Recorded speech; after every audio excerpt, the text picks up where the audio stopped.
சாது சங்கத்தை அடைஞ்சவன் யோக்கியனா இருப்பான். மகான்களை போய் அண்டிவிட்டானேனா அவன் கட்டாயம் யோக்கியனாத்தான் இருப்பான்.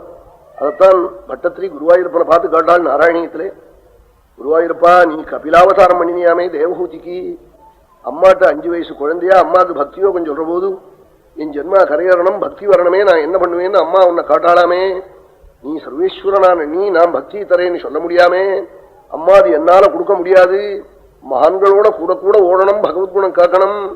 உருக்கி விடுவாள், கல்ல கூட கரைய முடியா பண்ணிவிடுவாள்னு சொன்னியாமே. நிஜமாங்கிறாள் சுவாமி, ஆமாங்கிறாள்.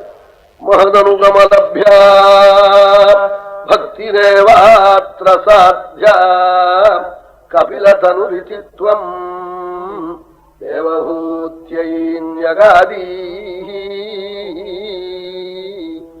மகதனுகமலப்யா பக்திரேவாத்ர சாத்யா கபிலதனுரிதித்வம் தேவஹூத்யைன்யகாதீ.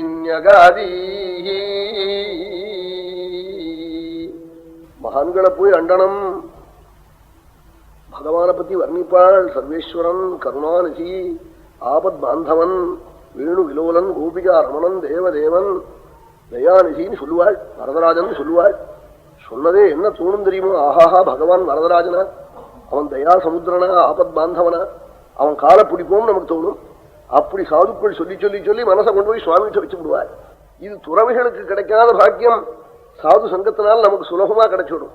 அவன் சுலபமா குறுக்க ஆகாச மார்க்கமா பிளேன்ல போறா போல இது. அப்படி மகான்களை போய் அண்டித்தான் வர்ணம் விட்டாள் பகவானே. கபிலாவதாரம் பண்ண பிரபுவே, புருஷான் தான் அம்மாக்கும் சுவாமிக்கும். நான் காப்பாற்றி போறேன் அம்மான்னு சொல்ல முடியல பகவானுக்கு. மகதனுகமலப்யா பக்திரேவாத்ர சாத்யா கபிலதனுரிதித்வம் தேவஹூத்யைன்யகாதீ.